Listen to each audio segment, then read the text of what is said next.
Alors bonjour tout le monde, aujourd'hui chapitre 2, les champs électriques. Donc juste avant de commencer, un petit rappel qu'on parle vraiment de champs électriques et non pas de champs magnétiques. Donc il faut vraiment se garder en tête que ce qu'on fait, c'est qu'on regarde l'influence des différences de charge qu'on peut avoir. Donc si vous avez quelque chose dans votre vie qui ressemble à ça, c'est frotter un ballon sur sa tête puis après ça voir les cheveux se lever. Donc ça c'est vraiment un débalancement d'électrons entre les cheveux puis le ballon. C'est ça, cette influence-là qui est le champ électrique. Quand on va parler de champ magnétique, c'est les aimants. Si on fait ça en fin de session, c'est pas tout de suite.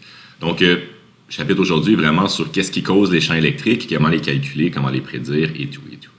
Donc, on commence par le début, c'est-à-dire la définition du champ électrique. Donc, on va utiliser le vecteur E, donc E majuscule, qui va représenter notre champ électrique. C'est toujours calculé en newton par coulomb. Je l'ai rajouté un petit peu plus loin.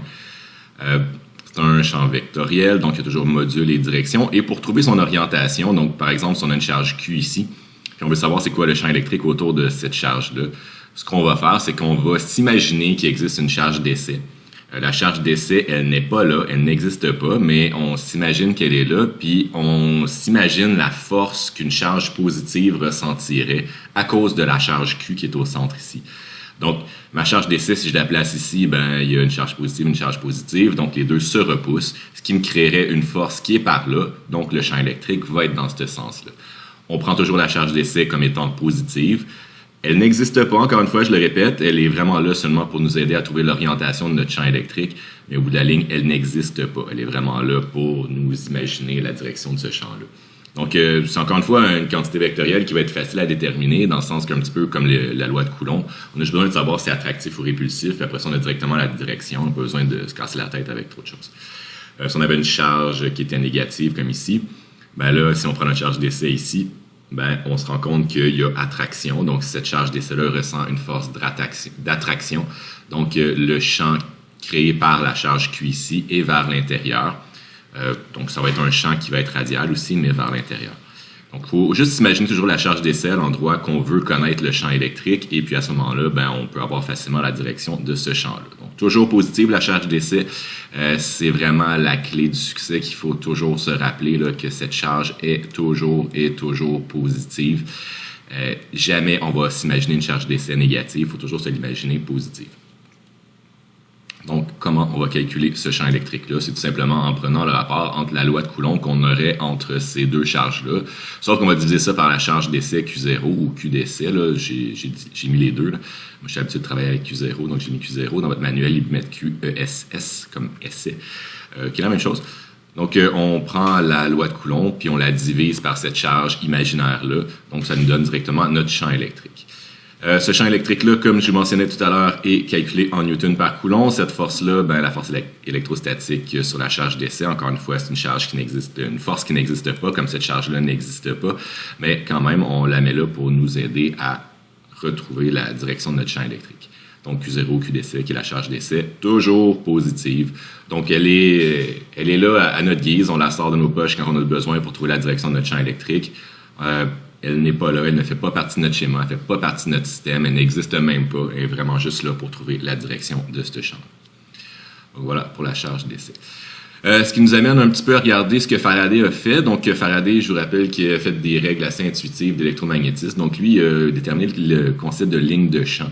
Donc ce que vous voyez en ligne verte ici, ça se trouve à être les représentations graphiques un peu du champ électrique. Donc ce qu'a appelé lui les lignes de champ.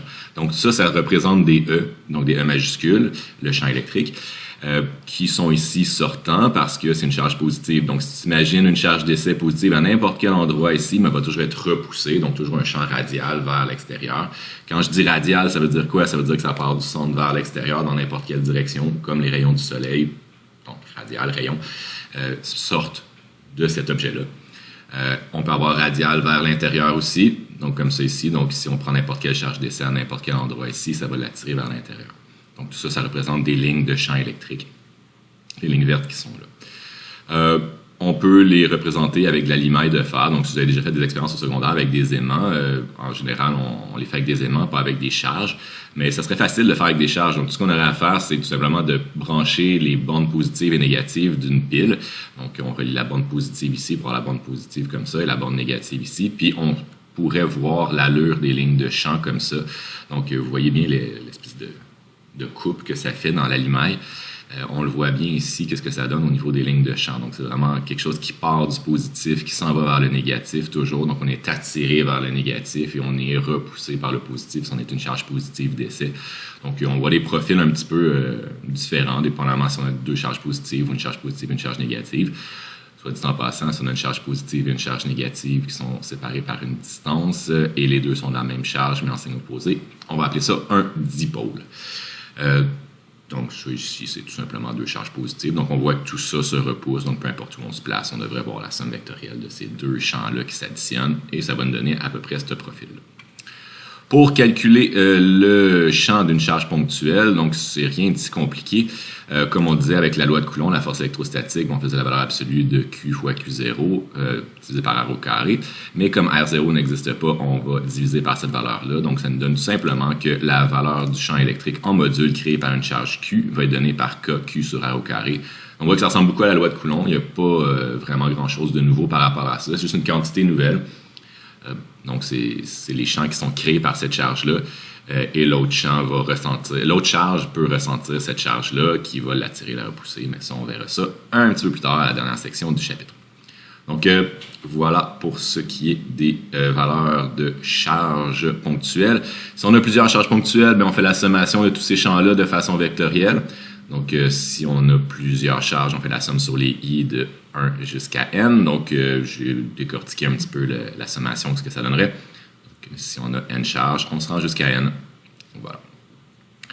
Je vais faire un petit exemple ici pour commencer, pour voir si on a bien saisi tout ce qui se passe ici. Si on a justement trois charges comme ça, donc on a Q1, Q2 et Q3 qui est en haut ici. Les trois sont séparés par une distance d et les trois forment un angle θ avec l'origine. J'aimerais savoir quelle est la charge à le champ électrique à l'origine. Puis là, je me rends compte que j'ai oublié de vous mettre l'angle θ. Je vais l'ajouter, c'est 30 degrés. Je vais le mettre tout de suite là, pour ne pas l'oublier.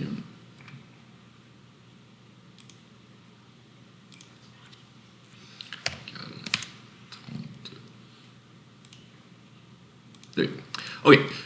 Donc voilà, on va avoir à décomposer dans le fond les trois vecteurs qui vont nous permettre d'avoir le champ électrique à l'origine. Donc on va avoir un champ électrique créé par la charge Q1. Donc si j'ai une charge Q1 qui est positive, qu'est-ce que ça fait si je mets ma charge d'essai à l'origine? Donc si je veux avoir le champ électrique à l'origine, c'est à cet endroit-là que je vais placer ma charge d'essai. Donc je m'imagine qu'il y a une charge positive à l'origine. Elle n'est pas là, elle n'existe pas, mais je m'imagine ça. Donc si j'ai une charge Q1 qui est ici, est-ce que la charge d'essai va être attirée ou repoussée? Mais elle va être repoussée. Donc, ces deux charges positives, ça se repousse. Donc, mon champ E1 va être dirigé vers Q2. Donc, ça va être une force de répulsion que mon Q0 ressentirait ici. Donc, ça va me donner une force et un champ électrique qui va être dans la direction vers Q2. Maintenant, si je regarde Q2 qui, lui, est négatif, lui, si je mets ma charge d'essai positive ici au centre, bien, lui, il va être attiré. Donc, il va avoir un deuxième vecteur en direction de Q2. Et si je regarde de Q3, ben lui, il est négatif. Donc, ma charge d'essai positive qui serait à l'origine va se faire ressentir vers Q3. Donc, on veut calculer justement la sommation de ces trois vecteurs-là. J'ai fait le schéma avec ces trois vecteurs-là, plus ou moins à l'échelle. Donc, en rouge, vous avez les trois vecteurs. J'ai ajouté les noms dessus. Donc, vous avez E3 qui est comme ça ici, E1 et E2. Je dois absolument voir ça à l'examen, donc pas juste faire les calculs. Le schéma, c'est vraiment la base de tout problème de physique. Et il y a des points là-dessus, donc je vais absolument voir ça. Il y a des points si les vecteurs sont bien orientés, sont au bon endroit. Donc, remarquez bien que le vecteur part de l'origine. Si on veut savoir c'est quoi le champ à l'origine, le vecteur doit être à l'origine. Si on a une force qui est appliquée, un champ électrique qui est appliqué à un endroit, mais ce vecteur-là doit partir de cet endroit-là. J'ai identifié ces vecteurs-là, donc remarquez bien qu'il y a une flèche au-dessus de E1, E2, E3. À l'examen, je vais regarder ça aussi. J'ai vu beaucoup de vos schémas que vous m'avez envoyés qui n'avaient pas ces détails-là. Donc souvent, les flèches flottent un petit peu partout. Et puis, il n'y a pas de vecteur au-dessus de ces flèches-là. Ça, c'est pas bon. Donc, assurez-vous de mettre ces flèches-là. Donc, ce sont des vecteurs. Quand on a des modules, on ne met pas les flèches, mais ça, c'est vraiment des vecteurs, donc c'est des flèches. Assurez-vous de les mettre, sinon vous serez pénalisé. Donc, voilà, j'ai mon vecteur, j'ai mon schéma avec les bonnes forces. Je sais que je dois additionner ces forces-là. Déjà là, je vous dirais qu'il y a quasiment le tiers des points d'un numéro rendu là. Ensuite, qu'est-ce qui reste? Bien là, c'est calculer les modules. Donc, les modules, évidemment, comme on n'a pas de valeur de Q, puis on n'a pas vraiment on ne sait pas qu'est-ce que ça vaut, là, puis la distance D non plus, on ne la connaît pas. C'est sûr qu'on va avoir une réponse avec des variables. Donc, il ne faut pas s'inquiéter de ne pas avoir de chiffres à la fin, c'est bien normal. Ça, vous allez en avoir quelques problèmes de ce genre-là. Donc, moi, j'ai calculé rapidement qu'est-ce que ça donnait. Ben, calculer, c'est un grand mot. Faut juste pas oublier de mettre notre charge en valeur absolue. Donc, ici, si je regarde c'est quoi le E1, ben, j'avais une charge Q1 de plus 2Q, donc 2Q sur D au carré, qui est ma distance avec mon origine. Le deuxième, 2Q sur D au carré. Le troisième, 4Q sur D au carré. Pas oublier de les mettre en valeur absolue. Tout ça, c'est des modules. Un module, c'est toujours positif. Un module négatif, ça ne se peut pas. Donc, toujours en valeur absolue. Donc, voilà les trois. Je vais vous faire remarquer que des modules aussi, il n'y a pas de vecteur au-dessus. Donc, vous avez les trois modules. Finalement, il nous reste à décomposer. Donc, si on veut additionner vectoriellement, il faut décomposer en x en y, ce que j'ai fait ici. Donc, j'ai fait quand même assez détaillé. Donc, x va être égal à k2q sur d au carré. Donc, son module fois cos de 3,30. Moi, j'aime bien prendre les angles toujours à partir de l'axe des x positifs. Donc, on fait le tour comme ça. Comme ça, on n'a pas besoin d'ajouter des plus, des moins, dépendamment. On fait des plus partout. Les moins vont apparaître directement dans notre sinus cosinus s'il y en a en avoir. Donc, ici, il n'y en a pas. Là, toutes les valeurs en x sont positives. Donc, cos de 3,30, cos de 3,30, cos de 30 pour les trois vecteurs. Donc, j'ai mis un paquet de chiffres significatifs un peu superflu. K sur Q, K sur D au carré. Q sur D au carré. Même chose en y, on remplace des cos par des sin. C'est sensiblement la même chose.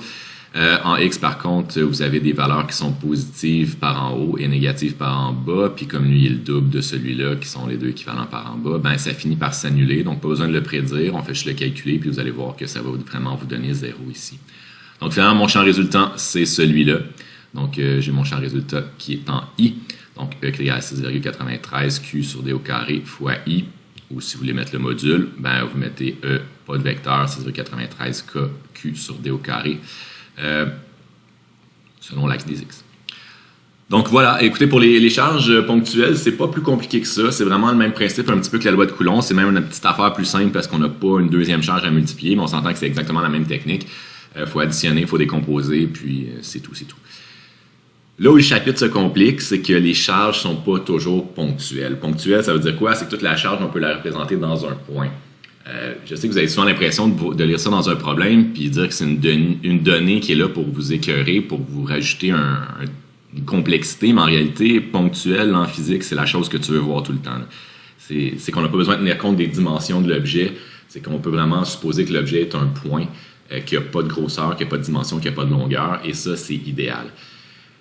C'est pas la réalité tout le temps. Donc, 2.4, c'est justement ce que je veux illustrer avec vous, c'est qu'on peut avoir des distributions de charges qui sont continues. Donc, on peut avoir des charges qui sont distribuées soit sur un point, comme on vient de faire, on peut avoir des charges qui sont distribuées sur une longueur, sur une tige, qui peut même être courbée. On peut avoir des charges qui sont distribuées sur une feuille, donc en 2 dimensions, et on peut avoir des charges qui sont distribuées dans un volume en 3 dimensions. Et tout ça, ça se calcule avec des petites techniques qu'on va voir aujourd'hui, mais qui sont plus ou moins simples. Première chose, je vais regarder avec vous justement les différentes distributions de charges. Donc, je vous ai fait un petit tableau qui résume un petit peu tout ça. Ça, c'est important de bien connaître ça. Vous allez voir, vous allez avoir quand même un bon résumé de tout ça sur cette colonne-là, surtout sur votre feuille de formule, mais il faut bien savoir qu'est-ce que tout ça représente. Donc, si on parle de charge ponctuelle, ben, on a dit que c'était Q. Le symbole dans l'unité dans le système international, c'est les coulombs. Si on fait un différentiel, c'est une partie infini-décimale de dq. Et c'est ça. Et puis c'est ça qui est important pour nous, c'est qu'on veut être capable de transformer nos charges qui vont être distribuées de façon plus ou moins linéaire, ou selon tout ce que je viens de dire. Puis on va en prendre un petit bout. Juste un petit bout infini-décimal, le plus petit possible, pour que ce petit bout-là, on puisse le considérer comme un point. Puis ensuite, ce point-là, ben, on va devoir faire la sommation de tous les points, soit sur une tige, sur une surface, sur un volume. Vous avez compris qu'on va devoir faire l'intégrale de la partie différentielle. Et à ce moment-là, on va avoir c'est quoi le champ électrique total de tous ces petits points-là. Donc oui, il faut faire des intégrales dans ce cours-ci et c'est ce qui en fait un cours quand même intéressant. Donc quand vous allez avoir des densités de charge linéiques, donc la charge distribuée sur une ligne, le symbole qu'on va utiliser, c'est lambda. Lambda, ça veut dire qu'on a un certain nombre de coulombs à chaque mètre. Ça veut dire qu'au lieu d'avoir tous nos coulombs concentrés dans un seul point, nos coulombs sont distribués sur une certaine longueur. Donc, on va distribuer la charge complète de notre ligne par cette longueur-là. Donc, si on veut avoir la charge totale, si lambda est constant, on fait la charge en coulombs par mètre fois la longueur de notre fil. Ça va nous donner la charge totale de notre fil. Donc, ça, c'est la valeur totale si lambda est constant. Par contre, nous, ce qui va être important pour nous, c'est de passer par la quantité différentielle avant de faire ça. Puis, c'est là que ça complique un peu notre vie. Donc, notre dQ va être soit... C'est une partie de Q. Donc, on ne peut pas prendre la longueur de notre fil au complet. Il faudra prendre une longueur infini-décimale de notre fil. Donc là, je vous ai écrit la première façon. On va dire que dQ va être égal à lambda fois dL. Donc, au lieu de dire que c'est Q qui est égal à lambda fois L, on va dire dQ. Lambda est constant. On va dire qu'il n'est pas obligé d'être constant, en fait. Puis, on va avoir dL après. C'est cette petite partie de fil-là qui va donner une petite partie de la charge. En réalité, jamais on va utiliser notre dL. On va plutôt regarder où la charge est déposée. Est-ce que la charge est déposée sur l'axe des X? On va prendre lambda dx. Est-ce que la charge est déposée sur l'axe des Y? Lambda dy. Est-ce que la charge est déposée sur l'axe des Z? dz. Et puis, si la charge est déposée sur un arc de cercle, on va prendre ds. Donc, je vais faire une petite révision tantôt sur l'arc de cercle, souvent qu'on a bien oublié. Mais il faut vraiment regarder qu'est-ce qu'on prend par rapport à tout ça. La densité de charge surfacique, donc si on a la charge qui est distribuée sur une surface, on va utiliser sigma. Donc, sigma qui est la lettre Y qui fait un S. Là, si on veut savoir combien il y a de coulombs par mètre carré, donc sur une surface, comment la charge est-elle distribuée? Donc, on va avoir quelque chose qui est en coulombs par mètre carré. Si on veut la charge totale, on va prendre notre distribution de charge fois notre surface. Et si on va avoir une partie différentielle, donc infini-décimale de cette charge-là, on va faire sigma fois dA. Donc, je ne sais pas si vous vous rappelez, dans le cours 0, là, on a fait une petite façon de trouver quel était ce dA-là. C'est là que ça va servir. Densité de charge volumique, on va utiliser le ρ, donc un petit peu le même que pour la masse volumique. On va être en coulombs par mètre cube, donc la charge divisée par un volume. Même chose, la charge totale va être donnée par Q fois ρ fois V, et dQ va être égal à ρ fois dE. Donc voilà. Ce tableau-là, comme je disais, il faut vraiment savoir s'en servir, trouver les bonnes quantités dedans. Comme je disais, pas mal toute cette colonne-là, vous l'avez sur votre feuille de formule. Mais il faut savoir qu'est-ce qu'on cherche là-dedans.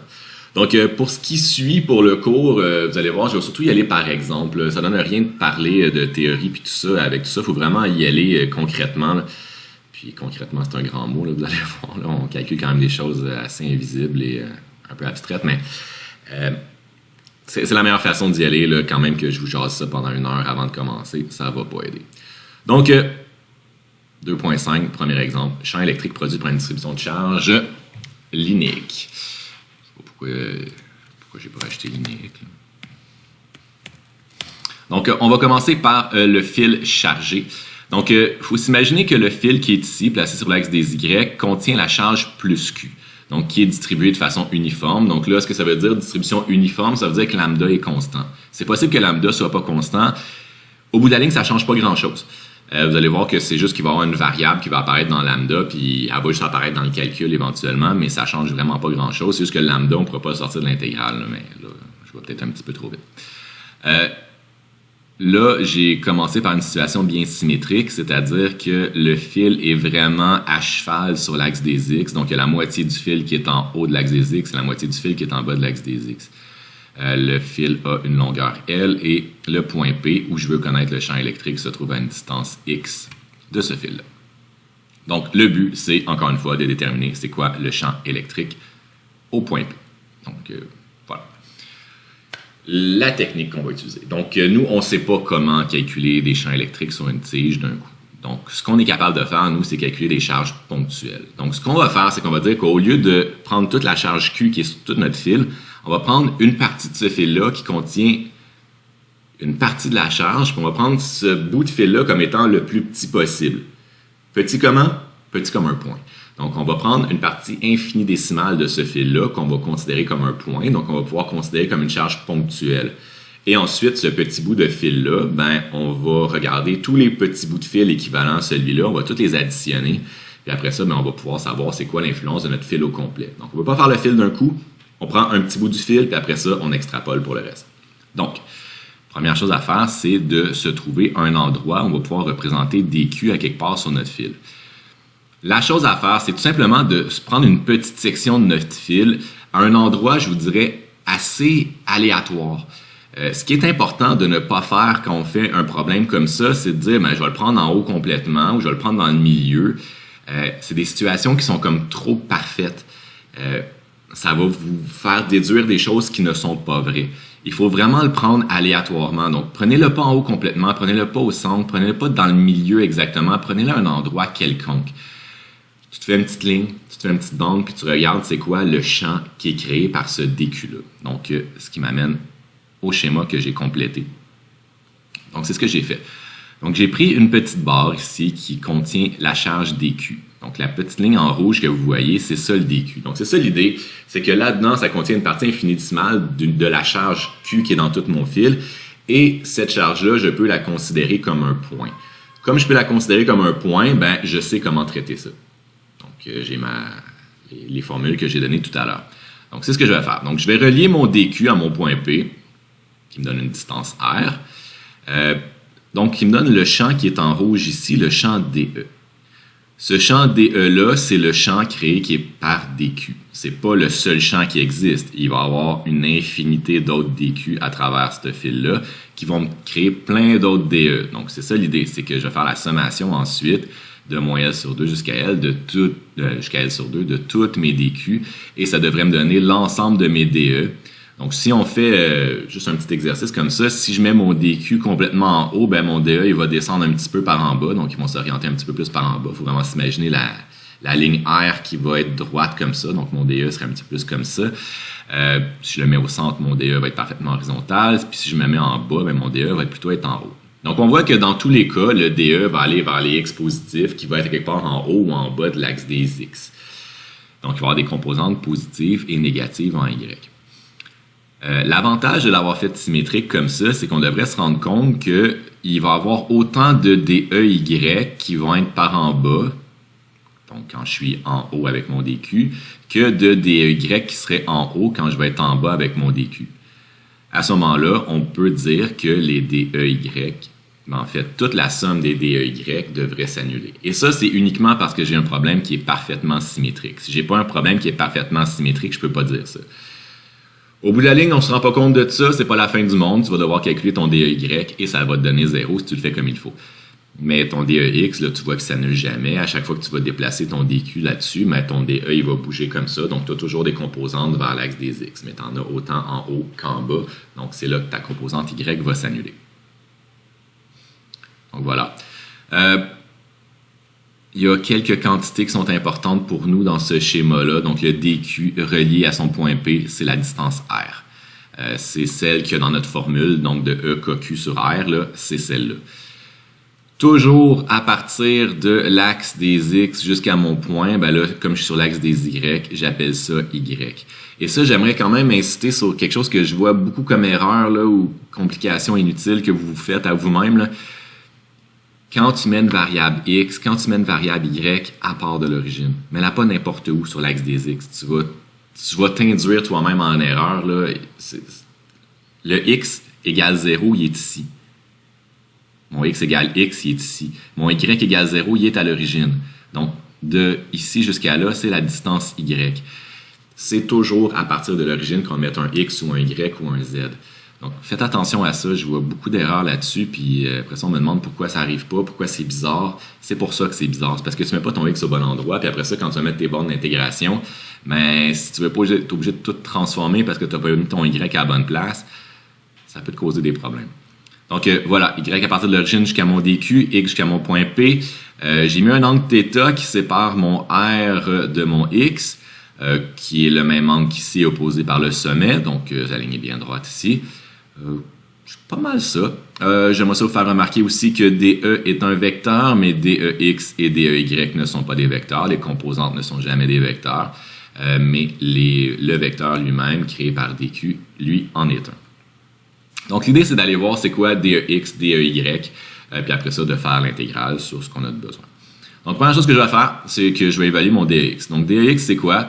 C'est la quantité qui est ici. Si j'ai un θ qui est là, ben, je vois que c'est le côté adjacent de mon DE. Donc, je vais pouvoir dire que DE va être égal à DE fois cos θ. Donc, je forme un triangle ici. Là, le cos de θ, ça se trouve à être DEX divisé par DE.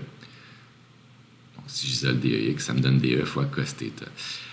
Si je voulais calculer mon DEY, ben, ça serait DE fois sin θ, donc ce serait le côté opposé ici. Donc là, je dessine ici parce que mon point P est là, mais ce serait l'équivalent de la hauteur ici entre mon axe des X et mon vecteur DE. Comme j'ai dit tout à l'heure, quand on a de la symétrie, on n'est pas obligé de le calculer. Donc là, c'est vraiment un problème très spécifique à la symétrie. Si vous avez des doutes, si vous n'êtes pas sûr si c'est symétrique, prenez la peine de le calculer. Donc, la méthode est exactement la même, c'est juste que vous avez un problème supplémentaire à faire.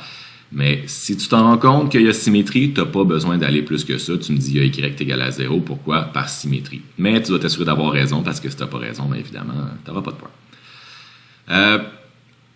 Maintenant, mon DE. Si j'ai le champ E, ici, si j'ai le champ E qui est donné par Q, qui est égal à KQ sur R au carré, bien le champ DE, qui va être donné par DQ, bien, va être égal à KDQ sur R au carré.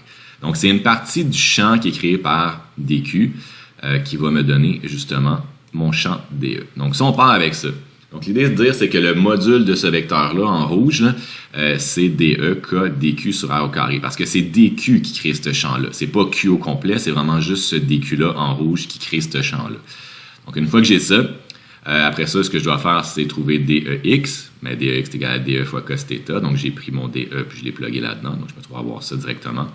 Et maintenant, il faut se demander, mon DQ est égal à quoi? Donc, l'idée, c'est maintenant, on veut intégrer. Pour intégrer, il faut se retrouver à avoir une seule variable d'intégration. Donc, on ne fait pas d'intégrale en 2-3 dimensions. Ici, c'est toujours des intégrales simples. L'idée, c'est qu'il faut se demander, à mesure que je vais me promener avec mon DQ, que je vais faire la sommation, qui va aller de moins L sur 2 à L sur 2, qu'est-ce qui va changer dans mon problème? Donc là, je suis rendu ici. Ben, le DQ, il y en a plusieurs. Donc, le DQ va se promener d'ici à ici. Donc, lui, c'est sûr que je vais devoir le transformer. Ensuite, R, est-ce qu'il change? Ben oui, si je me place directement sur l'axe des X ici, ben mon X vaut exactement R, tandis que si je me place en haut ici, mon R va être beaucoup plus grand. Il y a un Pythagore qui vient se faire avec L sur 2. Donc, mon R, il change en fonction de où je vais placer mon DQ. Est-ce que le θ va changer? Ben oui, le θ va changer, il va passer de 0 à un angle qui serait beaucoup plus grand quand je suis en haut comme ça. Donc, c'est important que je transforme mon intégrale, donc ma partie différentielle de DEX, pour que je me retrouve à avoir une seule variable d'intégration. Là, c'est une question de choix. Il y a des façons simples de le faire, des façons compliquées de le faire. Moi, c'est sûr que quand je regarde un problème comme ça qui est linéaire, ben, je me dis je vais intégrer sur Y. Pourquoi? Ben, parce que, écoute, la charge est sur Y, j'ai mes dimensions en Y, j'ai pas besoin de me casser la tête plus que ça.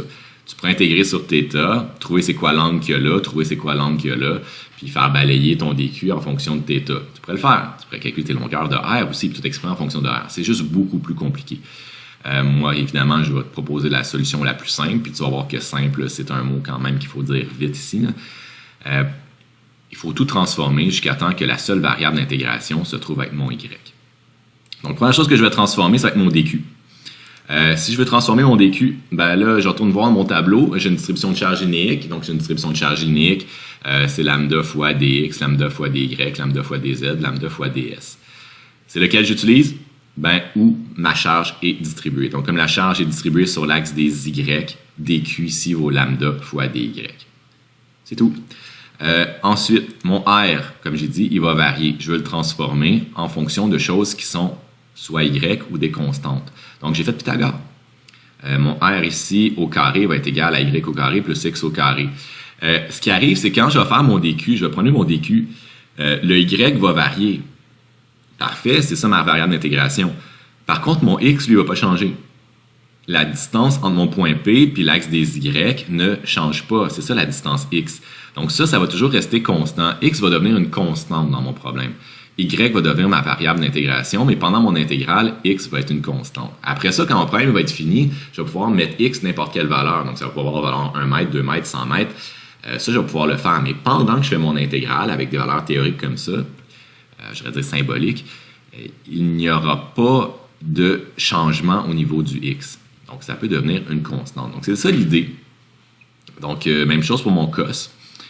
Si je fais un cosinus de cet angle-là, qui est le même que cet angle-là, ben cosinus, c'est côté adjacent sur hypoténuse. Donc, cos de θ va être égal à x sur r.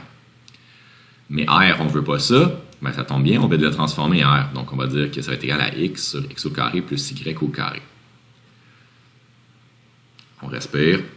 Respiration. Petite gorgée. On est prêt à continuer. Donc là, l'idée, c'est de tout mettre ça ensemble. Donc, on va tout plugger ça dans notre variable DEX. Donc, on va remplacer DQ ici, on va remplacer R ici. N'oubliez pas de le mettre au carré. Et on va placer notre cos comme ça. Donc, c'est ce que j'ai fait. On se trouve à avoir ça. En faisant un petit peu de ménage, on se retrouve à avoir plutôt quelque chose qui ressemble à ça. Donc, là, je vous laisse faire la démarche. Évidemment, ça va être important de se pratiquer à faire ça. Je vous assure que vous allez avoir quelque chose du genre à faire à l'examen. Donc, mettez-vous pas dans la tête qu'il y a des intégrales, c'est beaucoup trop tough pour ma vie. Non, je te promets qu'à l'examen, tu as un numéro du genre. Donc, pratique-toi. Là, c'est sûr que le premier, c'est quand même costaud, là, le premier qu'on voit. Mais après ça, vous allez voir, c'est tout le temps pareil. Donc, c'est ça. Comme je dis, j'ai tout mis ensemble.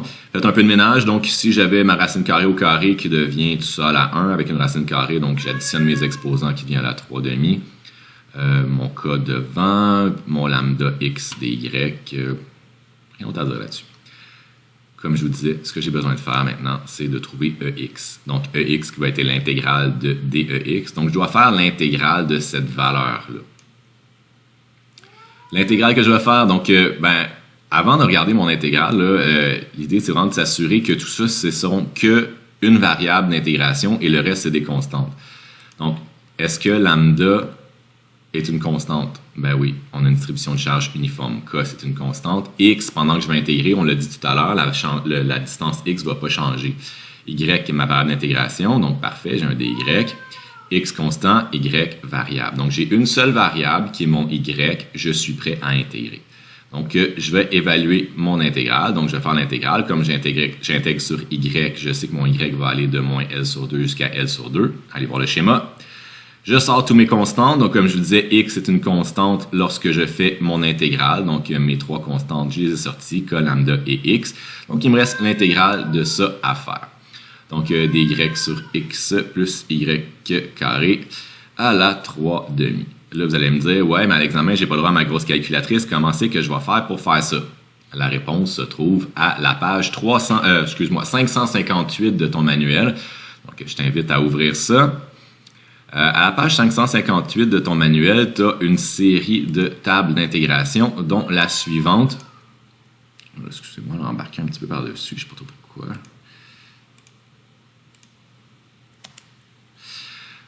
J'espère que le reste va rester propre. Donc, l'intégrale qu'on doit utiliser, c'est la suivante.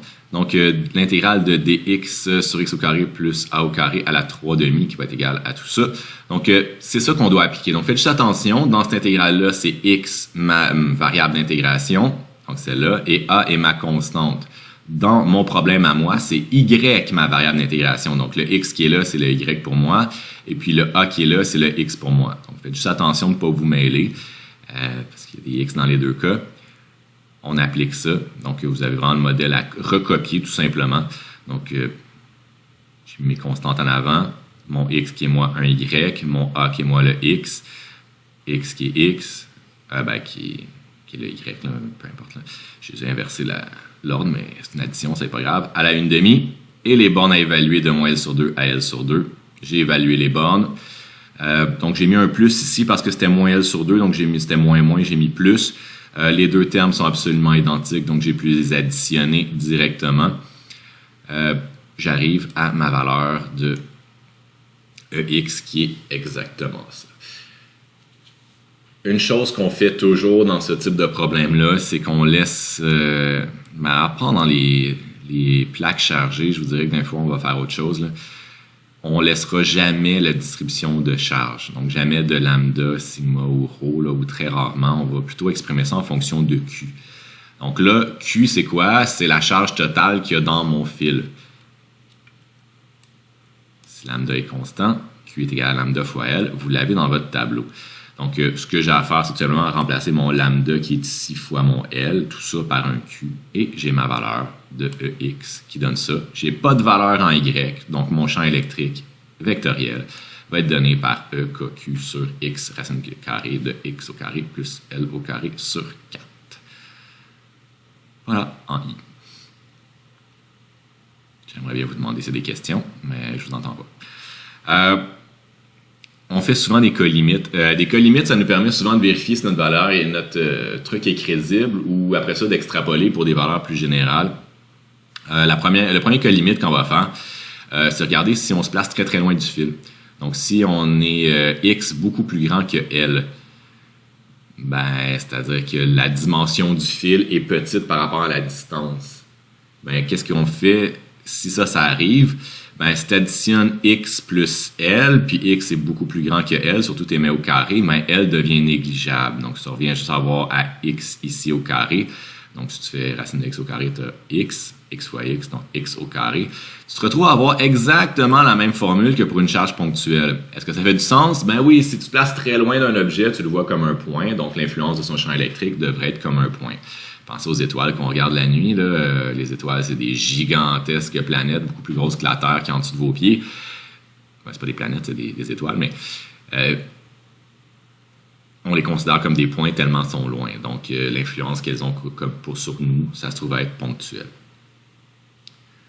Le deuxième, si on se place très près du fil, donc là, tout simplement l'inverse. Donc, si L est beaucoup plus grand que X, donc on aura L qui va devenir dominant par rapport à X, donc X va diminuer. Il va même disparaître. Donc, j'ai fait le calcul. Cette valeur-là a plus ou moins de modèle pour concorder avec ça. Mais si vous avez un très, très grand fil ou vous êtes très près d'un fil, vous pouvez utiliser directement cette formule-là. Pour ce qui est des exercices, oui, vous pouvez utiliser ça si les problèmes sont de genre numérique. Donc, si on vous dit un fil de telle longueur, puis ça correspond exactement à cette situation-là, tu peux reprendre ces valeurs-là qu'on a pris ici ou ces valeurs-là qu'on a pris ici. Si on te dit il y a un fil de longueur L, blablabla, puis c'est très théorique, il n'y a pas de chiffres, il faut refaire ce qu'on vient de faire. Puis comme je vous ai dit tout à l'heure, à l'examen, c'est garanti que vous allez avoir à faire quelque chose du genre. Donc, il n'y a pas 1000 exemples que je peux faire avec vous. Vous allez voir, ça revient tout le temps au même. Donc, des fils, là, la seule chose qui va être différente, qui peut être plus compliquée que ce qu'on vient de faire là, c'est qu'on peut avoir des fils qui n'ont pas de symétrie. Là. Donc, c'est la seule chose qui peut être plus compliquée, mais les techniques restent les mêmes. On se trouve un DQ, on regarde la distance R par rapport à notre point P, on se fixe nos variables, puis on décompose. C'est toujours exactement cette méthode-là. Donc, ça ne peut pas être vraiment plus compliqué. La seule chose qu'il aurait pu faire de plus, si on avait eu pas de symétrie, c'est-à-dire pas de composante en Y qui s'annule. Donc, disons que tout le fil est en haut de l'axe des X.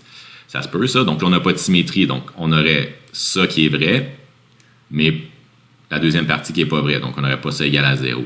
Donc, qu'est-ce qu'il faudrait faire? Exprimer notre sinus, donc côté opposé sur Y.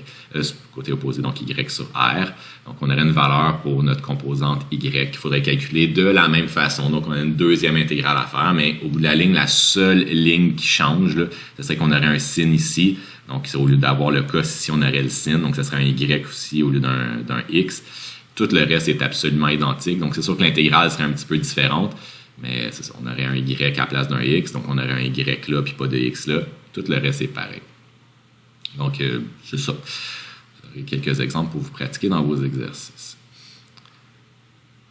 Maintenant, l'anneau chargé. Donc, l'anneau chargé, ça se trouve être une distribution de charge qui est plutôt en cercle. Donc, un anneau, donc un fil qui est courbé. Donc, c'est encore une fois à une dimension, mais cette une dimension-là se recoupe sur elle-même. Pour faire ça, j'aimerais prendre une minute pour faire une petite révision pour l'arc de cercle. L'arc de cercle, ça se trouve être la distance en bleu ici. Donc, c'est vraiment une corde qui va relier deux points qui sont en circonférence d'un cercle avec un rayon R puis un angle θ. Très important que l'angle θ soit mesuré en radians pour que la formule suivante soit vraie. Donc, la formule, c'est que l'arc de cercle S est égal au rayon multiplié par l'angle en radians. Ça nous donne cette distance-là. Si vous voulez savoir c'est quoi l'arc de cercle que vous faites, en fait l'angle que vous faites sur la Terre quand vous faites un tour de voiture, là, ben, c'est facile à voir. Si tu as fait 500 km, mais le rayon de la Terre c'est autour de 6000 km, ben, tu peux faire le rapport pour trouver c'est quel angle que tu as fait sur la planète. Et oui, la planète est ronde. Si on a une partie infinitésimale de ds à faire, ben r va toujours être constant, le rayon du cercle ne changera pas, sinon c'est pas un cercle. Donc, si on fait la dérivée de ça, c'est tout simplement par rapport à θ qui va avoir une variation. Donc, ds va être égal à r fois dθ. Donc, voilà ce que je voulais faire comme résumé avant de commencer pour l'anneau. J'espère que ça aide. Là. C'est quelque chose qu'on a vu quand même beaucoup en maths, mais qu'on oublie parfois. Donc, assurez-vous que ça soit clair pour vous. Si ce n'est pas, parlez-moi. OK. J'ai pris un des schémas pour faire l'anneau dans votre manuel parce que, bon, c'est quand même lourd à faire comme schéma, puis il n'était pas si mal. Donc, l'anneau, vous le voyez ici, c'est ce qui est en mauve, là, qui est comme ça ici. Donc, la charge Q est distribuée uniformément sur cet anneau-là. L'idée, c'est qu'encore une fois, je dois prendre un petit bout de mon anneau qui s'appelle dQ, qui est lui dQ à mon point P, va créer un champ DE. Maintenant, le DE va se décomposer en une composante Y et une composante X et ou Z, si tu veux, vers toi. Encore une fois, par symétrie, ben, on voit qu'à mesure qu'on va faire toutes les DQ, c'est-à-dire qu'on va se promener tout le long, cette ligne-là va tourner tout le long de notre cercle. Donc, il faut s'imaginer que toutes les DE, là, si je prends mon DQ qui serait ici, ben, mon DE serait plutôt par là. Imaginez-vous vraiment que ça va faire une espèce de cône inversé là, qui va pointer par en bas toutes les DE. Qu'est-ce qu'on a? C'est qu'on a toutes des flèches qui font le tour comme ça par en haut. On voit bien qu'à chaque fois qu'il y en a une vers la gauche, il y en a une vers la droite, chaque fois qu'il y en a une vers l'avant, il y en a une vers l'arrière, mais ils pointent toutes vers le haut. Qu'est-ce qu'on peut dire par symétrie, encore une fois? C'est qu'on n'aura rien en X, ils vont tous s'annuler en X. On n'aura rien en Z, ils vont tous s'annuler en Z, mais ils vont se superposer en Y. Donc, on va avoir une composante résultante en Y de notre champ électrique. Donc, c'est ce qu'on va calculer, DY qui va être égal à DE fois cos θ. Encore une fois, c'est le côté adjacent ici qu'on va avoir. Notre θ, on l'a mis ici, qui se répète ici. Comme je vous ai expliqué, bon, on aurait DE x et z qui seraient égal à 2 sin θ, mais les deux sont nuls à cause de la symétrie de notre problème. Si on avait un arc de cercle, ça serait bien différent. Donc, mais là, on a la circonférence au complet, donc on fait le tour de notre cercle. Donc, on a vraiment une symétrie, toutes les composantes vont s'annuler. Le reste, c'est la même chose. Donc, il n'y a pas grand-chose de nouveau, à part que la distribution de charge, le dQ va se faire sur un ds et non plus sur un dx ou un dy comme tout à l'heure. Mais sinon, tout le reste est identique. Donc, on commence par DE qui va être égal à K dQ sur R au carré, ça n'a pas changé. DEY qui va être égal à K dQ sur R au carré fois cos θ. Mon dQ, cette fois-ci, qui va être égal à lambda ds, parce qu'on se trouve être sur un arc de cercle.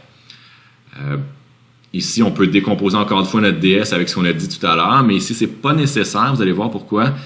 Mon R, je dois le modifier. Donc, mon R, lui aussi est constant. On aurait pu le laisser, mais comme on n'aime pas trop ça, représenter notre distance avec ça, c'est préférable de le mettre en fonction de la distance avec l'axe des X. Mais au bout de la ligne, ça n'aurait pas changé grand-chose. Donc, on a notre petit R qui est égal à grand R au carré. Donc, je l'ai mis ici, le rayon du cercle. Fois plus y au carré, donc le Pythagore de ça. Même chose pour notre cos, donc même chose, le cos ici, côté adjacent sur hypoténuse, donc y sur r, le r je l'ai remplacé, donc on va avoir tout ça. Et y, encore une fois, on revient ici avec notre valeur de dq qu'on va remplacer à partir de là, notre valeur de r qu'on va remplacer à partir de là, notre cos θ qu'on va remplacer à partir de là, et on se trouve à avoir ça ici. Prenez le temps de l'écrire, l'étape intermédiaire, des fois on essaie de tout condenser d'un coup.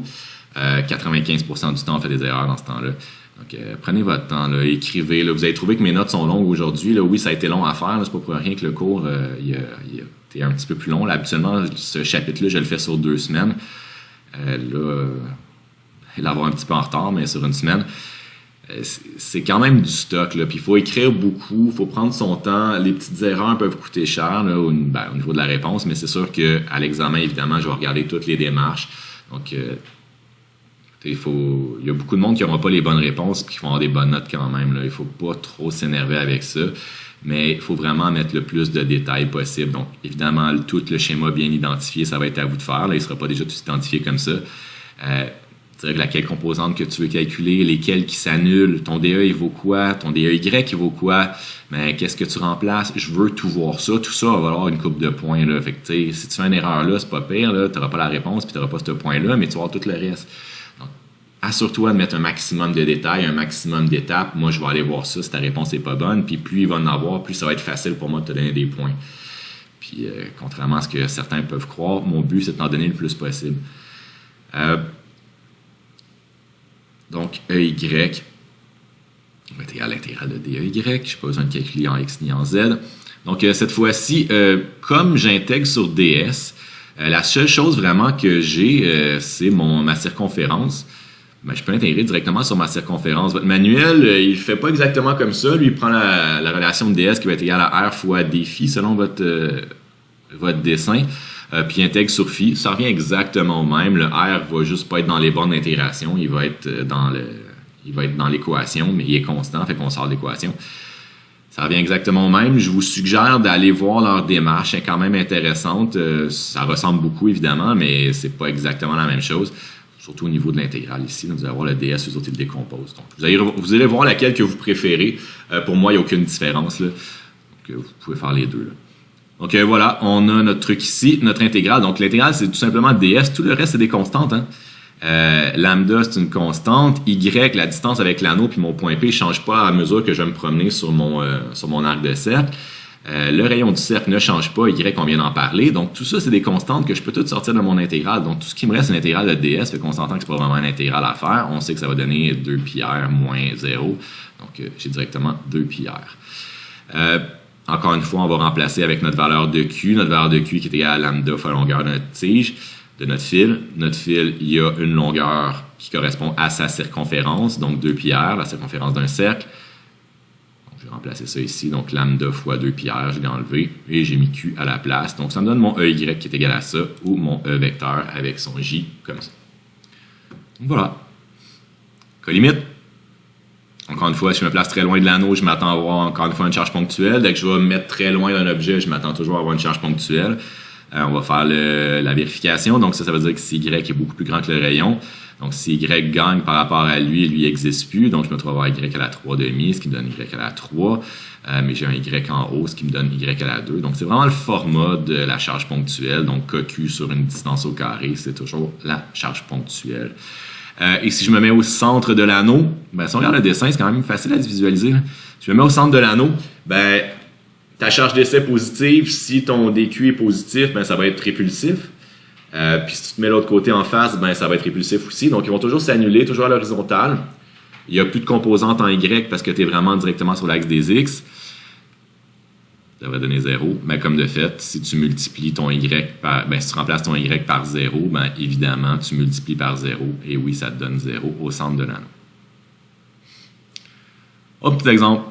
Donc, j'ai une charge moins Q qui est distribuée uniformément sur la section d'anneau suivante. Donc, on n'a pas une circonférence complète, mais bien une section de 60 degrés à moins 60 degrés. Cette fois-ci, j'ai mis la charge moins Q. Donc, je peux faire un petit peu différent. La différence avec une charge moins Q, il faut faire attention quand on va modifier nos charges, quand on calcule des modules, ça devrait être positif quand même. C'est juste l'influence, en fait, la direction de mon champ électrique qui va changer. C'est que ça, c'est la première étape. Quand je fais mon DQ, puis j'oriente le champ au point P, là, c'est là que ça va changer si c'est positif ou négatif. C'est uniquement là. Donc, si je me place un DQ quelconque ici, ben à ce moment-là, je vais avoir si mon DQ est ici puis il est négatif, ma charge d'essai est positive ici. Mais si ma charge d'essai est positive au point P, ben elle va se sentir attirée par la charge négative. Donc, au lieu d'avoir quelque chose qui est répulsif comme tantôt, je vais avoir quelque chose qui va être attractif. Donc, mon DE devrait être vers mon DQ au lieu du sens contraire comme j'avais tout à l'heure. Sinon, ici, la démarche est un petit peu la même. La différence ici, c'est que comme on n'a pas la circonférence complète, c'est peut-être un petit peu plus simple d'intégrer sur l'angle. Si tu veux calculer c'est quoi la circonférence de ça, tu peux le faire. De toute façon, on a besoin de le faire. Mais là, j'ai fait l'autre technique, juste pour que vous voyez un petit peu la différence qui est quand même négligeable. Mais c'est ça. Donc, première chose, on va faire notre schéma. Donc, encore une fois, on devrait avoir notre angle θ qui rejoint mon DQ qui est à quelque part. Encore une fois, je le répète, le DQ, tu ne le mets pas au centre. Tu ne le mets pas en haut. Tu sais, Si on retourne à l'autre problème, là. Imagine tu as mis ton DQ en haut ici. Quand tu vas évaluer ton cos de θ, là, ben le cos c'est pas grave, mais mettons tu ferais sin de θ. Là. Si tu as mis ton DQ en haut ici, tu vas me dire que ton sin de ton angle, ça va être côté opposé sur ton hypoténuse. Mais si tu l'as mis en haut complètement, tu vas me dire que ton sin va être égal à L sur 2 sur R. Ce qui n'est pas vrai, c'est Y sur R, parce que ça peut avoir toutes les valeurs possibles. C'est pour ça que je te dis, il faut le mettre à un endroit quelconque. Il ne faut pas le mettre aux extrêmes. Ça va toujours vous induire en erreur. Donc, je sais que ça a l'air plus simple, mais si c'est pas vrai, c'est pas plus simple, c'est juste une perte de temps. Donc, on était ici, comme je vous disais, on fait le DQ. Excusez-moi, ça donne mal au cœur quand on défile comme ça. Donc, DQ va être ici, DE va être vers lui, donc ça me donne un DEX qui va être par là, un DEY qui va être par là. Encore une fois, on peut se poser la question, à mesure que je vais me promener mon DQ comme ça, ben, je mets mon DQ en bas, ben, il va me créer un DE qui va être par en bas aussi. Si j'ai un DE qui est par en bas, ben, il va annuler en Y la composante Y de celle qui est en haut. Donc, j'ai symétrie encore une fois en Y. Si j'avais pas 60 en haut puis en bas, ce serait différent, mais comme j'ai la même chose, je peux dire que j'ai une symétrie en Y. Donc voilà, pas besoin de calculer en Y. Tout ce que j'aurais besoin de calculer, c'est ma composante X qui va être égale à DE fois cos de θ. Donc DE qui va être égal à KdQ sur R au carré. J'ai mis grand R ici, parce que j'avais mis grand R sur mon schéma. Voilà, dQ va être égal à lambda ds. J'ai pris ici mon ds qui est égal à R fois dθ parce que comme mon arc de cercle ici, je ne le connais pas vraiment, je connais plutôt mon rayon. Pas mon rayon, je dis mon angle. Ça va être plus facile d'intégrer sur mon angle, mais les deux techniques fonctionnent bien. Mais ici, comme c'est vraiment ça qui est visuel sur le dessin, j'ai décidé de le faire comme ça, puis comme je vous disais, pour vous faire appliquer une deuxième méthode. Donc, encore une fois, j'ai tout remplacé dans mon DEX. Donc, K lambda ds sur R carré fois cos θ. Donc, comme θ devient ma variable d'intégration, je peux laisser mon cos θ. Ça, c'est constant, ça, c'est constant, ça, c'est constant. Donc, je vais avoir l'intégrale de faire de cos θ dθ. Donc, voilà. Encore une fois, si vous ne vous rappelez pas c'est quoi les intégrales de cos, ben, vous pouvez aller voir la page 558, vous avez tout ça. Soit dit en passant, la page 558 sera imprimée au verso de votre feuille de formule à l'examen, donc vous n'avez pas besoin de la fournir ou de l'amener, je l'aurai pour vous. Vous aurez tout ce que vous avez besoin. Donc la feuille de formule que je vous ai remis avec le chapitre 1, là, elle sera imprimée avec votre examen ainsi que la page 558. Vous aurez tout ça, donc pas besoin de mémoriser les formules d'intégration, comme moi j'ai eu à le faire quand j'étais au cégep. Mais c'est ça. Donc voilà, on fait l'intégrale de cos θ dθ qui donne sin θ, évalué de moins 60 à 60, blablabla. On arrive à 1,73, je ne peux rien déplacer, 1,73 K lambda sur R. Donc voilà, comme je disais tout à l'heure, on laisse que très rarement le lambda là-dedans, donc on va remplacer lambda par Q fois sur la longueur. Donc comme Q est égal à lambda fois L, ben, lambda va être égal à Q sur L. Donc cette fois-ci, la longueur de ma tige, ça va être le tiers de la circonférence. Donc comme j'ai 120 degrés, c'est le tiers du 360 degrés. Donc j'ai divisé ma circonférence par 3, ce qui me donne la valeur de lambda ici, que je suis venu remplacer ici. Donc on se retrouve à avoir mon EX qui est égal à ça, ou en vecteur en I, comme ça. Donc voilà. Maintenant, il me reste à faire avec vous le champ électrique d'un disque. Donc le disque, ça va être notre première distribution de charge surfacique. Donc la charge va être distribuée sur une surface. Tu m'entends mon chat. La charge va être distribuée sur une surface. Donc si on va avoir du sigma, on n'aura pas de lambda comme tout à l'heure, on va avoir sigma. Donc on a des coulombs par mètre carré. Et puis là, on va devoir, encore une fois, trouver c'est quoi, au point P, notre champ électrique. Ce qui est le fun de faire le disque, c'est qu'une fois qu'on a fait l'anneau, ben, on peut supposer que l'anneau représente une partie de mon disque. Donc, si j'ai un anneau comme ça, c'est comme une mini-section infini-décimale de mon disque. Et ensuite, je peux faire la sommation de tous les anneaux de différents rayons. Donc, ici, le rayon, on l'a mis X. Si je prends un rayon de 0 jusqu'à un rayon petit a ici, ben, je vais avoir toutes les possibilités d'anneaux. Donc, tous les petits DQ qui vont s'influencer comme un anneau, qui vont, une fois qu'on les additionne toutes, donnent l'influence de mon disque au complet. Donc, quand on va faire notre disque, on n'aura pas besoin de repartir de zéro. Ce qu'on va faire, c'est qu'on va partir du résultat de l'anneau. L'anneau, qu'est-ce qu'on avait? On avait ça ici. Donc, on avait un champ en Y qui est donné par QY sur R au carré plus Y au carré à la 3 demi. Donc là, l'idée, c'est qu'on va dire que l'anneau représente une partie de la charge qu'il y a dans mon disque. Tantôt, j'avais la charge au complet dans mon anneau. Là, l'anneau représente dQ. Mon disque au complet, donc tout le disque qui est là, toute l'assiette, là, ça c'est la charge Q au complet. Donc mon anneau, qui est la partie plus foncée ici de rayon X, là, elle contient seulement une partie de ce disque-là. Combien en contient? Ben, comme c'est un anneau de largeur dx, il va contenir la charge dq. Donc c'est infini-décimal et je vais faire la sommation de tout ça. Donc je vais partir de ma relation de l'anneau et je vais faire cette sommation-là, mais avant de faire ça, je devrais faire une substitution. Donc, on va faire la somme, comme je vous ai expliqué, l'anneau dx contient la charge dq, on doit faire la somme de tous les anneaux pour avoir le champ créé par q.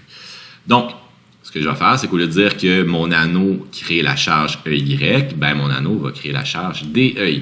Donc, une partie infini-décimale de tout ce que j'avais créé par mon anneau tout à l'heure, parce que là, l'anneau ne contient pas toute la charge. Trois fois que je le dis, je vais arrêter. Donc, on va remplacer Q par DQ.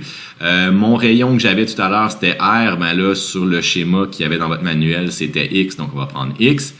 Et je vais tout substitutionner ça dans mon équation qui est ici. Donc, je me retrouve à avoir, au lieu d'avoir EY pour l'anneau qui est égal à KQY sur R au carré plus Y au carré à la 3 demi, ben, je me retrouve à avoir que mon anneau, dans ce cas-ci, qui contient DQ, donne le champ DEY qui est égal à K DYY sur X au carré plus Y au carré à la 3 demi. Voilà, donc c'est ça qui était notre gros problème. On va réussir à contourner ça assez rapidement.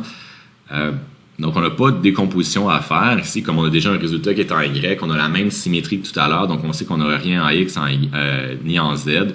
Donc c'est exactement la même symétrie que tout à l'heure, pas besoin de répéter tout ça. On part directement avec ça. La grosse différence va être dans notre DQ. Donc là, comme on a une distribution de charge qui est surfacique, on va retourner voir dans le tableau. Donc, dans le tableau qu'on avait tout à l'heure, si on a une distribution de charge surfacique uniforme, même si elle n'est pas uniforme, on va prendre, dès qu'on a une distribution de charge surfacique, on va dire que dQ va être égal à sigma fois dA. Donc, dQ va être égal à sigma fois dA. Ben, dA, ça vaut quoi? C'est ça le problème. Je vous ai fait pratiquer ça en début de session. Là, comme on a un cercle, donc si j'ai un cercle de rayon X, c'est quoi sa surface? Ben, je sais que la surface d'un cercle de rayon X, ça va être A qui est égal à pi x au carré. Donc moi, ce que je veux, c'est pas A, mais ce que je veux, c'est DA. Mais si mon cercle a une surface de pi x au carré, si je veux DA, qu'est-ce que je vais faire? Ben, je vais faire la dérivée par rapport à X, qui est ma seule variable dans ma surface. Donc je vais faire DA sur dx qui va être égal à 2 pi x, donc la dérivée de ça, je mets le 2 en avant, la titre. Et je vais isoler dA, donc je vais multiplier par dx des deux côtés. Donc je me trouve à avoir dA qui est égal à 2 pi x dx. Je vais prendre ce dA-là, je vais le remplacer dans mon dq qui était ici. En fait, je vais remplacer par sigma fois dA. Donc je me retrouve à avoir k, blablabla, tout ça, exactement. J'ai tout mis mes constantes en avant parce qu'après ça, il va me rester à faire l'intégrale. Si sigma n'est pas constant, c'est que je vais avoir une valeur qui va dépendre de x. Je le remplace, tout simplement. Donc, si on dit que sigma est égal à 2x, ben, au lieu de laisser sigma, qui est une constante que tu vas sortir, ben, tu vas mettre 2x. Fait que là, tu vas avoir un 2x qui va apparaître là-dedans. C'est pas le cas ici, mais il me semble que je t'en ai mis un dans tes exercices. Donc, voilà. Là, on veut faire l'intégrale comme tout à l'heure. Donc, y va être égal à l'intégrale. Donc, là, c'est x que je veux faire varier. Tout le reste, c'est des constantes. Donc, y, la distance ne varie pas. Je vais faire varier ma distance x de 0 jusqu'à petit a, qui est le rayon de mon disque. Donc, voilà. Dans nos formules d'intégration à la page 558, on a le modèle pour faire ça. Donc, directement ça. Puis lui, c'est le fun, il est déjà en x dx. Donc, on a juste notre y qui représente notre a qu'il faut faire attention. Sinon, tout le reste, c'est pareil. Donc, j'ai fait l'intégrale pour vous. Et on arrive à ça. Je vous dirais dans la plupart des disques là, ou des surfaces, on va remplacer la constante K, donc la constante de Coulomb, par sa valeur avec la permittivité du vide. C'est souvent plus simple comme ça, il y a un peu moins de variables. Donc là, si vous regardez, ici, il y en a 4. Ici, on tombe à 3 là, avec le chiffre 2, là, si on compte le chiffre 2. Donc, ça devient un petit peu plus léger. Il n'y a pas vraiment de plus-value, selon moi, à part de pouvoir vraiment tenir compte de la permittivité du vide. Mais c'est quand même quelque chose qu'on voit tout le temps. Donc, c'est à peu près la seule place qu'on va le remplacer. Puis, on ne l'exprime pas en fonction de Q aussi, parce qu'on a une distribution de charge qui est surfacique. Puis, on va essayer de voir des surfaces qui vont être plus ou moins grandes, mais en tout cas, c'est... Honnêtement, tu me l'écris comme ça, là, je suis super heureux. C'est vraiment correct. Je te dis juste que dans la plupart des manuels, on le fait comme ça, puis tu vas voir quand on va faire les cas limites, ça devient quand même pas mal plus simple. Donc, premier cas limite, on a un plan infini, donc c'est-à-dire que notre A va être infiniment grand. Donc, A tend vers l'infini. Donc là, on va se trouver à avoir 1 divisé par l'infini. Donc, tout ce terme-là va tomber à 0. Donc, on va juste avoir sigma sur 2 epsilon 0. Donc, EY va être égal à sigma sur 2 epsilon 0. Donc, on va servir de ça pour les plans infinis la plupart du temps. On va voir qu'il va y avoir une distinction à faire entre les plans infinis qui sont conducteurs ou isolants. On fait ça la semaine prochaine. C'est ça. Donc, c'est le seul cas limite qu'on va faire. Vous pourrez utiliser ça pour l'instant, mais faites attention, là, comme je disais, il va y avoir une différence à faire pour les isolants et les conducteurs. OK. Maintenant, petit dernier truc qui me restait à faire avec vous, si je me rappelle bien. Donc, la charge ponctuelle à l'intérieur d'un champ électrique. Donc, le champ électrique, il crée une influence sur les autres charges. Donc, la loi de Coulomb qu'on a exprimée la semaine passée, c'est ça. C'est qu'il y a une première charge qui va dégager un champ électrique, comme on vient de calculer aujourd'hui. Donc, elle fait dresser les cheveux sur la tête de l'autre. Puis, l'autre qui est plongé dans ce champ électrique-là va ressentir une force d'attraction ou de répulsion. C'est possible qu'on ait des champs électriques qui soient créés autrement. On va voir, là, à fur et à mesure que la session va avancer, que c'est quand même facile de créer des champs électriques. Par exemple, on peut juste prendre 2 plaques de métal, prendre une pile, puis relier la bande positive et puis la bande négative. Qu'est-ce que ça va faire? C'est que ça va créer un champ électrique qui va partir du plus vers le moins. Et puis si on place une charge entre les deux, on va voir que cette charge-là va ressentir une force. De combien cette force-là va être ressentie? C'est tout simplement proportionnel à cette charge-là. Et faire attention au signe de cette charge-là. Si cette charge-là est positive, FE puis E sont dans la même direction. Donc, la force que va ressentir la charge va être dans le sens du champ externe. Donc, c'est pas le champ créé par cette charge-là, c'est le champ créé par autre chose. Par quoi? On s'en fout. Mais il y a un champ qui est créé, qui est là, on met une charge dedans, elle va ressentir une force qui va être proportionnelle à ce champ-là fois cette charge-là. Je répète une dernière fois, si la charge est positive, E et F sont dans la même direction. Si la charge est négative, un négatif, ça inverse un vecteur, donc on va avoir une force et un champ en direction opposée. Donc, voilà, force électrostatique sur la charge Q en Newton, la charge dans le champ avec son signe. Donc, faites attention à la direction, sinon ça inverse le vecteur. Puis le champ électrique excluant celui créé par Q. Donc, celui qui est lui-même créé par la charge qu'on essaie d'étudier, on l'ignore complètement. On ne crée pas de champ sur nous-mêmes, on crée des champs à l'extérieur de nous-mêmes. Donc, on veut juste le champ externe, donc le champ qui est créé par d'autres choses. On peut savoir c'est quoi, on ne peut pas savoir c'est quoi. Vous allez voir, vous allez avoir des problèmes quand on va vous dire, il y a une distribution de charge uniforme qui est là, puis il y a une charge ponctuelle à côté. Là, il faut faire le problème qu'on vient de faire tout à l'heure avec la ligne de champ pour trouver c'est quoi le champ électrique à ce point P-là. Puis après ça, une fois qu'on a ce champ-là, on applique cette formule-là pour savoir c'est quoi la force qui va être ressentie par la charge ponctuelle qu'on a mis là. Mais la charge ponctuelle ne fait pas partie du problème du départ, là. C'est comme la 2e étape. Ou la 8e, si vous regardez toutes les étapes qu'on avait à faire. Écoutez, pas grand-chose à vous dire par rapport à ça, là. Donc, comme je vous ai dit, là, F et E sont dans la même direction si Q est positif, mais en direction opposée si Q est négatif. Donc, voilà. Donc, on va regarder un petit exemple pour ça. Donc, j'ai un exemple, le 2.3 qu'on est rendu. J'ai une gouttelette donc qui est projetée avec une vitesse V qui est égale à 18 mètres par seconde en I.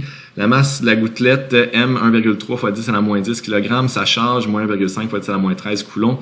Lorsque la gouttelette a parcouru une distance L horizontalement, c'est les parties de l'origine, et qu'elle est plongée dans un champ électrique E qui est égal à moins 1,4 fois 10 à la 6 newtons par coulomb. En J. C'est le principe des imprimantes à jet d'encre. Les imprimantes à jet d'encre, c'est ça, c'est qu'on réussit à ioniser un petit peu, donc donner une petite charge électrique dans les cartouches d'encre pour les gouttelettes qui sont là. Ils passent par un petit conduit, on les projette.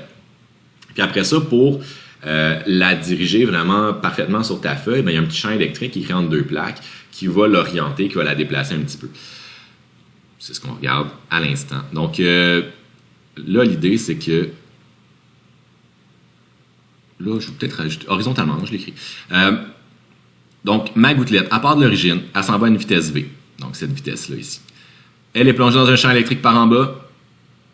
Qu'est-ce que ça va faire comme influence sur cette charge-là? Donc, première chose qu'il faut réaliser, c'est que est-ce que cette charge-là va ressentir une force?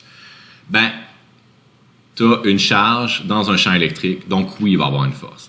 La question, c'est dans quelle direction? Notre champ électrique E, qui est en vert ici, est par en bas. Notre charge, elle est négative.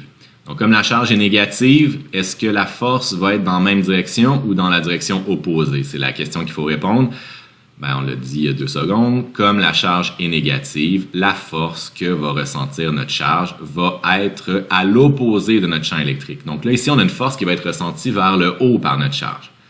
Donc, qu'est-ce qu'il va avoir comme trajectoire notre gouttelette? Ben, si on a une vitesse initiale qui est parfaitement X, puis on a une force qui est par en haut, ben, vous connaissez des trajectoires comme ça, là. Si tu lances une balle à l'horizontale, qu'est-ce qu'elle va avoir comme trajectoire? Ben, elle a une force gravitationnelle qui est par en bas, donc tranquillement, elle va être attirée par en bas. Là, c'est le contraire, la force est par en haut, donc tranquillement, elle va être attirée par en haut. Donc, on devrait avoir une belle trajectoire parabolique vers le haut, et après 1,6 cm de déplacement en X, ben, on devrait être à une certaine distance à une certaine hauteur de notre axe des X. C'est ça qu'on cherche. Donc, on veut savoir à quelle distance en haut de l'axe des X ou en bas de l'axe des X on va être après ce 1,6 cm là. Donc, comme je disais, champ vers le bas et charge négative, donc la force est vers le haut. Donc, je vous ai complété un petit peu le schéma. Donc, on a notre force, on va avoir une trajectoire parabolique par en haut. Le YF qu'on cherche est ici, la longueur L, je l'ai rajouté. La force électrique, elle est par en haut. Je pense que j'ai exagéré un petit peu sur la grosseur de la flèche, mais ça va. Donc voilà. Écoute, là, c'est combinaison de problèmes de mécanique avec problème électrique. Donc, on va avoir à faire un MRUA. La chose qui va être différente avec ce qu'on a fait en mécanique, c'est que la force ici, ça va être une force électrique, mais sinon tout le reste est absolument identique. Donc on veut savoir à quelle distance Y on va être. Je vous rappelle F égale MA, si vous avez oublié ça, je sais pas comment tu as fait, mais ça existe encore, la deuxième loi de Newton. Donc mon FEY qui va être égal à MAY, donc la seule force en Y qu'on a, c'est la force électrique. Il y a beaucoup de monde qui me demande ici pourquoi on néglige la force gravitationnelle. Ben, je vous invite à la calculer. Tu feras ce calcul-là, voir ce que ça donne comme accélération pour ta gouttelette à cause de la force électrique, puis tu compareras ça avec le 9,8 mètres par seconde carré par en bas. Tu me diras si c'est négligeable ou pas. La réponse est oui, c'est négligeable. On n'en tient pas compte. Même si tu l'inclus dans ton problème, ça apparaîtra même pas dans tes chiffres significatifs. Donc, tu peux le faire, là. Tu vas, écoute, c'est juste par ordre de grandeur, là, QE sur M. Q fois 10 à la moins 13, E fois 10 à la 6, donc on est rendu à la moins 7, divisé par 10 à la moins 10, on trouve 10 à la 3. Fait que t'es 1000 autour de 1000, puis l'autre c'est 10. 1000 par rapport à 10, ben, je pense que ça va, là. Si quelqu'un te doit 1000$, puis il a oublié un 10$, là, tu vas le prendre pareil, son 1000. Donc voilà, on a l'accélération en Y. Après ça, on va plugger ça dans du MRUA. Donc ma force électrique, comme j'ai dit, c'est Q fois EY. Donc fais attention, tout ça est vectoriel, donc c'est des composantes. Et voilà, en X, pas de force, donc pas d'accélération en X. Moi, j'aime bien toujours me faire 2 colonnes, donc en X, en Y. Donc j'ai pris ma formule du MRUA en X. Donc, mon déplacement en X, ça va être tout simplement L. Ma vitesse initiale en X, c'est ma vitesse que j'avais au départ. Delta T, je le connais pas. L'accélération en X, ça vaut 0. Donc, tout ça, ça tombe. Donc, il me reste juste ça. J'ai isolé mon delta T parce que je connais pas mon delta T puis il m'intéresse pas. Fait que je vais pouvoir le remplacer en Y après. En Y, qu'est-ce que j'ai? Ben, YF, c'est ce que je cherche. YI, je commence à 0, donc à l'origine. Ma vitesse initiale en Y, elle est nulle, donc ça tombe à 0. Et j'ai une accélération en Y qui est égale à ce que j'ai trouvé ici, donc que j'ai remplacé. Juste à tout mettre ça ensemble. Donc, j'ai fait mon YF qui est égal à 1/2 fois AY. Donc, mon AY, comme j'ai dit, j'ai remplacé par la valeur ici. Mon delta T, qui est ça ici, que j'ai mis au carré parce qu'il y a un au carré ici. J'ai trouvé mon piton. J'ai pitonné une fois. Hein? Je sais qu'il y en a qui aiment ça, calculer toutes les petites étapes intermédiaires. Ça ne sert à rien. Si tu es capable de faire un bel algèbre comme ça, après ça, tu as besoin de ta calculatrice une seule fois et c'est beaucoup moins long et beaucoup plus facile. Je sais que tu ne me crois pas. Un jour, tu me croiras peut-être.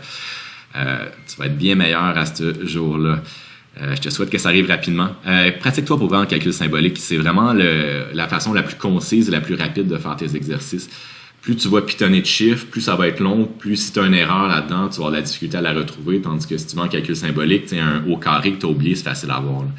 Tandis que si c'est 0,899 ou 0,722, tu n'as aucune idée. Il faut tout que tu repitonnes, c'est vraiment long, tu vérifies. Tandis que là, ça se fait quand même bien. Donc, j'ai la valeur 6,4 fois 10 à la moins 4 mètres, donc 0,64 mm. Faites attention quand vous allez rentrer vos chiffres. Q tient compte de son signe. Donc, Q est négatif ici. EY, c'est une composante négative parce que le champ est négatif en Y. Donc, ces deux négatifs-là devraient s'annuler. Tu devrais avoir une valeur qui est positive ici. Donc, si on avait eu un des deux qui était négatif, on aurait eu un YF qui était négatif, mais là, ça aurait tout inversé nos trucs. C'est pas le cas. Donc, la gouttelette est 0,64 mm en haut de l'axe des X. Et c'est ma réponse finale. Vous avez vos exercices. Il y a quelques P. Vous allez voir, les P, c'est plus, ça ressemble un petit peu plus à ce qu'on a fait aujourd'hui. Donc, c'est important de les faire. Vous allez voir qu'il y a beaucoup d'exercices qu'on vous demande simplement de pitonner avec les valeurs qu'on a déjà déterminées. Vous pouvez le faire, mais sachez qu'à l'examen, vous n'aurez pas que ça à faire. Donc, attendez-vous pas à juste savoir à plugger des formules que vous avez sur votre feuille de formule, mais à devoir en démontrer. Donc, comme on vient de faire aujourd'hui, c'est vraiment la clé de la bataille de ce cours-là. J'insiste beaucoup sur ce chapitre-là à refaire ce qu'on a fait en classe maintenant là, sur la vidéo. Prenez le temps de les refaire avant de commencer vos exercices. Vous pouvez suivre les démarches que je vous ai données. Prenez le temps de le refaire. Si vous ne faites pas ça, là, vous allez vite vous égarer, puis ça va être compliqué. Là. C'est vraiment essentiel de structurer un petit peu notre pensée par rapport à ça. C'est quand même nouveau comme méthode, là, je le sais, là, puis je sais qu'il y en a quelques-uns en ce moment qui paniquent un peu à regarder tout ça. Commencez tout de suite. Vous allez voir que c'est pas si pire. Puis après 2-3, mais c'est tout le temps la même affaire. Ouais, c'est tout le temps la même affaire. Puis tu te casseras. Tu sais, tu vas avoir des petites erreurs au début, c'est normal. Mais pratique-toi. Puis tu vas voir, ça va bien aller. Mais il faut vraiment le faire. Puis on s'entend dessus que si tu attends la veille de l'examen pour commencer tout ça, ça y arrivera pas. C'est vraiment... ça prend quelques temps là, de maîtriser tout ça. Aussi, ce chapitre-là, j'en ai peut-être glissé un mois en début de session. Là, on fait juste des champs électriques. Donc, l'influence des charges, des balancements d'électrons, c'est que ça, on ne fait pas de magnétisme encore, on ne parle pas d'aimant. La fin de la session, on va pratiquement tout refaire le début de la session, mais en magnétisme. Vous allez voir, il y a plein de problèmes qui ressemblent exactement à ça. Sauf qu'il va y avoir des produits vectoriels en plus dedans. Ça ne sera pas plus simple. Ça va être simple si vous avez bien compris ça, parce qu'au bout de la ligne, le produit vectoriel, on va remplacer par la main droite, puis on va juste avoir trouvé l'orientation de notre vecteur comme ça. Puis après ça, tous les calculs vont se faire exactement comme on vient de faire ici. Donc, la fin de la session va être très semblable à ce qu'on vient de faire ici. Fait que si ça a bien été là, ça va être facile en fin de session. Si tu n'as rien fait là, ça va être extrêmement difficile, voire presque impossible de te rattraper. Là. Donc, très important, refaire ça. Prends le temps de les pratiquer. Si tu as des questions, écris-moi. Faire plaisir, comme d'habitude, d'y répondre. Je vous souhaite une belle semaine. Ça m'a fait plaisir de vous rencontrer finalement après un début de session un peu étrange. Et on se revoit à bientôt.